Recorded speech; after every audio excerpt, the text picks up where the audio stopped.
सच्चाई ये है कि इनको तोते की तरह रटाया जाता है कि तुम कल ये बोलना है। इन्होंने केवल और केवल अमेठी की जनता को मूर्ख बनाया, क्योंकि जनता को ये समझ जाना चाहिए कि अब ये खुद अपील कर रहे हैं कि मैं इस राजनीति के लायक ही नहीं हूँ। नमस्कार, मैं हूं नवदीप शर्मा और आप देख रहे हैं सौगंध टीवी। आज हम बात करने जा रहे हैं राहुल गांधी के उस बयान की जिसमें उन्होंने कहा कि दुर्भाग्य की बात है कि मैं सांसद हूं। तो लोगों ने कहीं ना कहीं उन्हें इस बात पर आड़े हाथों ले लिया और आड़े हाथों लेते हुए उन्होंने उन्हें कहीं ये कहा कि शायद उन्हें असलियत सामने आ गई या शायद कुछ और भी कुछ टिप्पणियां करते हुए नज़र आए। तो लोग इस पे क्या सोचते हैं उनके बयान पर, आइए देखते हैं। राहुल गांधी जी अपने बयानों को लेकर एक बार फिर से चर्चा में हैं। कैसे देखते हैं आप उसे कि दुर्भाग्यपूर्ण बात कहते हैं वो इसको कि सांसद है? देखिए, एक बात तो देखो साफ साफ बता दूं कि राहुल गांधी जैसा सच्चा आदमी आपको मिलेगा नहीं, जो प्रेस कॉन्फ्रेंस में ये कह दे कि मैं दुर्भाग्य से सांसद हूँ।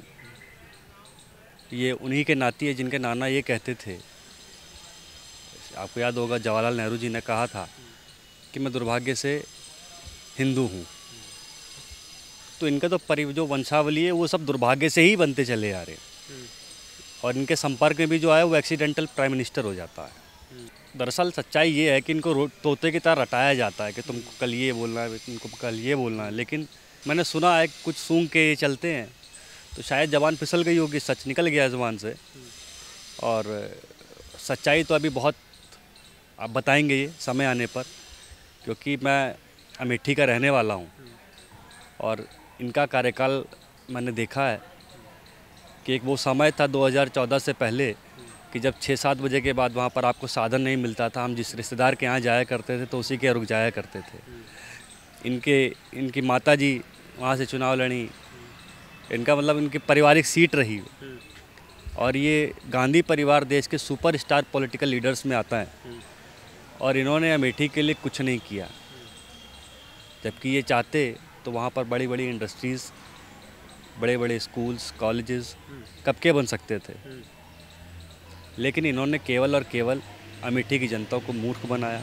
अब ये वायनाड पहुँच गए, वहाँ पे भी कुछ कर नहीं पाए, और करेंगे कैसे?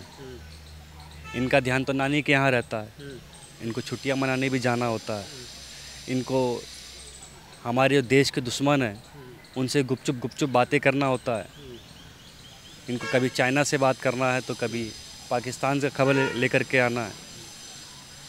तो ये तो दुर्भाग्य से ही इस देश में है, ये तो हम जानते हैं। और ये सौभाग्य है कि ऐसा समय हमें बार बार मिलता रहे कि कैमरे पर आके सच बोलते रहें, क्योंकि जनता को ये समझ जाना चाहिए कि अब ये खुद अपील कर रहे हैं कि मैं इस राजनीति के लायक ही नहीं हूँ। तो माता जी तो पहले ही कहीं ना कहीं संन्यास की बातें कर चुके हैं कि ये यात्रा आखिरी होगी, और अब यहाँ पे भी दुर्भाग्य बीचे आड़े आ जाता है, तो फिर कहाँ पॉलिटिक्स कहाँ जा रही है? ये जो कांग्रेस की जो पॉलिटिक्स है, मैं आपको बता रहा हूँ कहाँ जा रही है। इन्होंने पहले भारत जोड़ो यात्रा करी, अब इसकी अंतिम यात्रा होगी, और उसके बाद ये 2029 में कांग्रेस ढूंढो यात्रा करेंगे।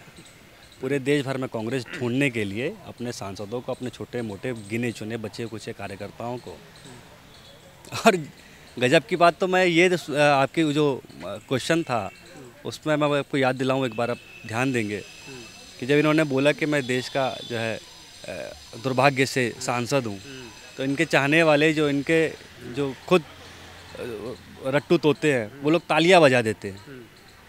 जिस आदमी को ये नहीं पता कि मेरा नेता क्या बोल रहा है, बस जिंदाबाद जिंदाबाद मुर्दाबाद और ताली पीटनी है, वो लोग देश का क्या भला करेंगे, वो कांग्रेस का क्या भला करेंगे। तो लोगों ने उस पर चुटकी लेते हुए ये भी कहा कि पहला नेता है जो बोल पा रहा है, चाहे वो आला कमान ही हो। नहीं, बिल्कुल सत्य बात है।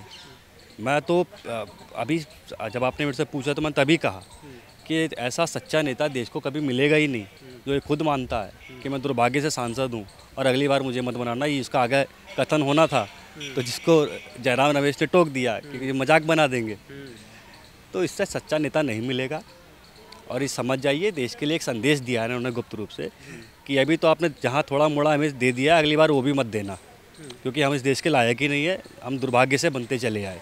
तो लेकिन एक बात यहाँ भी आ जाती है जहाँ पर कांग्रेसी भी कहीं ये भी कहते हुए नज़र आते हैं, ये सवाल भी उठाते हुए नज़र आते हैं कि आप पीएम पद का खुद को चेहरा मानते हैं, आप कुछ भी बयान दे देते हैं, कभी आपका आलू से सोना वायरल हो जाता है, कभी आप दुर्भाग्य बता देते हैं कि आपका एक लीडर चुनना, एक किसी का प्रतिनिधित्व करना, लोगों का प्रतिनिधित्व करना, वो जो आपके ऊपर आंख मूंद कर भरोसा करते हैं, वो आपके लिए दुर्भाग्य हो जाता है। एक दुर्भाग्य तो देखिए कि जिस आदमी को ये ना पता हो कि कहाँ पे क्या बोलना चाहिए, जिसकी ज़बान इतनी लड़खड़ा जाए कि विदेश में जाकर के अपने देश की बदनामी कर दे।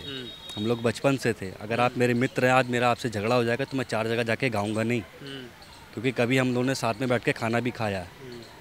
और आज हमारी तू मैं हो गई तो सब जगह जाके आपको बदनाम करूं, ये मेरी फितरत नहीं है। और कोई भी देश का लाल ऐसा नहीं होगा जो अपने देश की बदनामी करेगा।